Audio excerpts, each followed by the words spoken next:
Hey guys, so welcome back to my channel. It's been an interesting week and a half. That's been since Bella died. This video is kind of just explaining what happened there because it was really unexpected all the way around, and I'm just kind of giving you an update, like just a brief update about like what's been going on. And like, you know, I did update on Instagram, but I think some of you don't follow me on there, which is fine.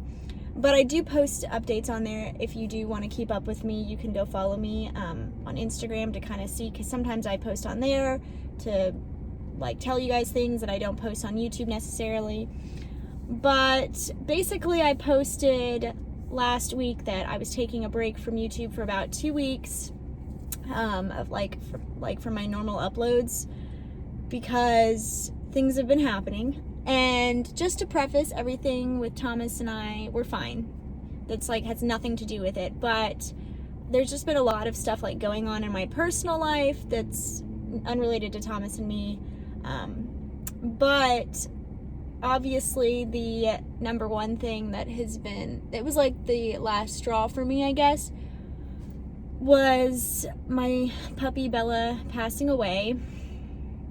And I tried to record this video earlier this week and once last week, and I couldn't get through without crying. So I'm hoping that I can get through it this time without crying, because I'm kind of just trying to briefly explain what happened because it was so out of the blue that I should maybe like catch you up on it.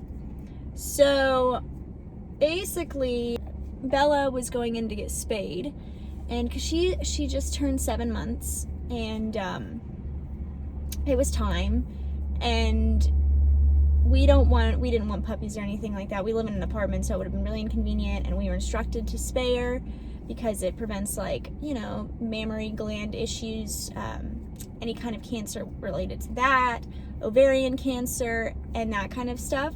So she went in. We actually boarded her the weekend before because we went to Mobile to just kind of like see Thomas's family, because that's where he's from.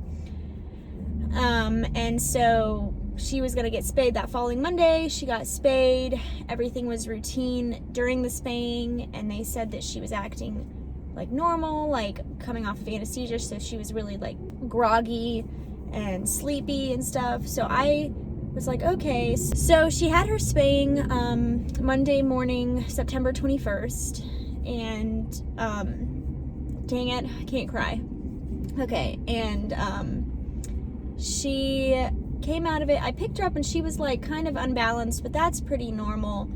And I was like monitoring her, and she was okay that night. Like, she was pretty groggy. But then like later that night, like during the actual like sleep time, Thomas and I like had her in our room on the bed with us to monitor her, make sure she didn't rip any of her sutures or anything like that. And she made this really awful like whining sound, like something was wrong, and I didn't know like what was wrong with her, and I was like, maybe it was just a fluke, I don't know. But there was something wrong, I guess. Oh gosh, okay. I can't cry too because I'm about to go into the eye doctor. But there was something wrong, and I didn't know what that was, and it scared Thomas and me to death. And so I was like, I'm gonna monitor her for the rest of the night, because that was at like 4 and the vet opens at 8, or it was maybe at 5. But it was probably at 4 because Thomas woke up soon after that to go to work, and he has to wake up really early to go to Birmingham because he works in Birmingham. But anyway, and so I woke up. I didn't get any sleep that night, really. I think I got maybe 2 hours of sleep in total, and it was really like on and off. It wasn't like consistent or anything because I was so worried about her. And I even woke up in the middle of the night to make sure she was still breathing. I didn't know that was foreshadowing anything. And at about 7, I woke up and I noticed that she just was like really weird and just super odd. So I monitored her, and the vet doesn't open until freaking 8, which is odd because most vets open at 7, but that's whatever. And I called them at 8, and I was like, I think there's something wrong. Her gums are really pale, and like her tongue looks really weird, and she was being like really odd. And I'm gonna have to get through this part without crying. Okay, so I called and they said I could bring her in, and I was in the middle of bringing her in. And gosh, I'm sorry, I'm not trying to be one of those YouTubers that doesn't wear makeup but like cries on camera. I'm just trying to like fill you in.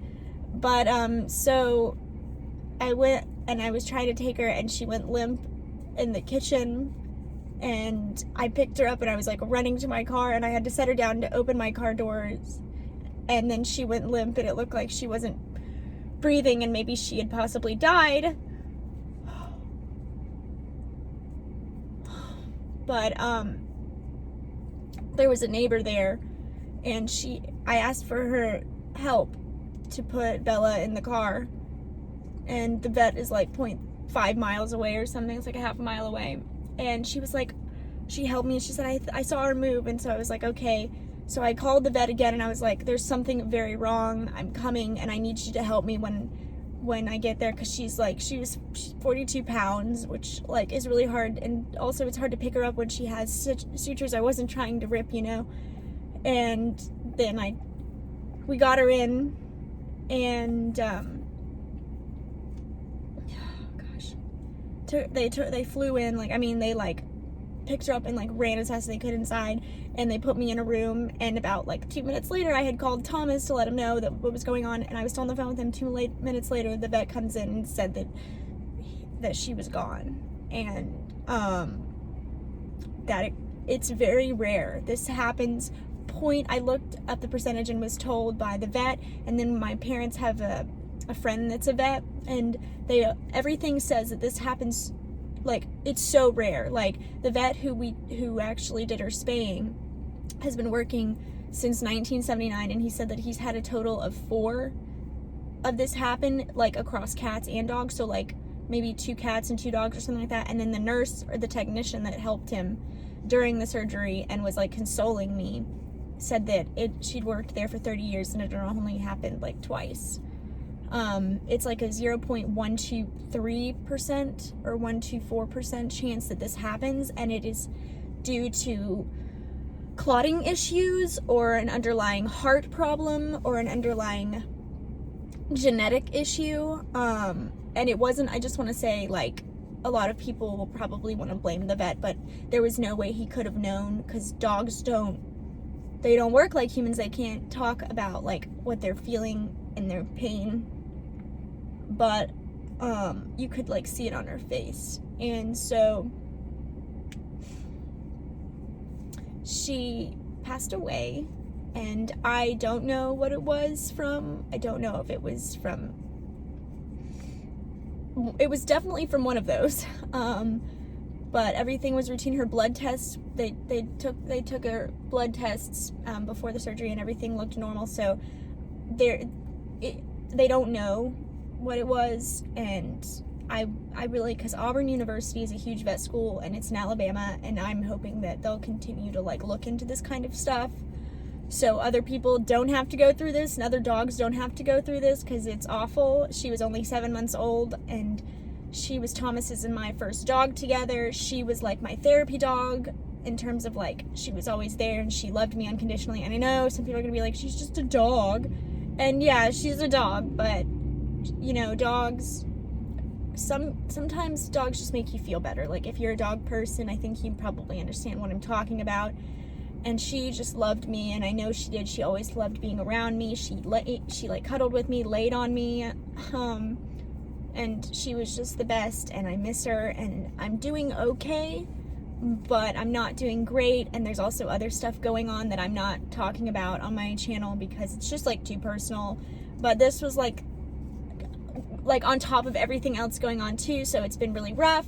And I usually try to keep my personal life as personal as possible, but I did feel like, because I've shown Bella on my channel before, there's a whole video like where I was like, meet our new puppy, and like I show her a lot in my vlogs. I just kind of wanted to let you know like what was going on and why you obviously will not be seeing her anymore, and maybe why I'm gonna be like maybe a little bit sadder in some videos. You know, there's gonna be times where I'm probably gonna be like I'm gonna be on a high, so I'm gonna be feeling a little bit better, and then there's might be some videos where I'm like, oh, I'm so like bummed and my anxiety has heightened, and it's just been kind of rough. It's been a rough year for everyone, so I'm not trying to take that from anyone, but it really has been a rough year for certain people especially, and I feel like maybe Thomas and me and my like family and stuff like that are one of those sets of people. So yeah, but I really appreciate all of you guys who watch me and subscribe and comment and give me like support, because that means more than you probably realize.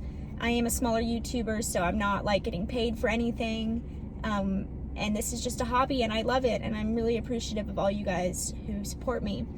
But that's it for now. I'll try not to be so emotional in the next video, but yeah, I hope you guys have a great rest of your day, and I'll see you in regular videos, hopefully starting next week. Bye.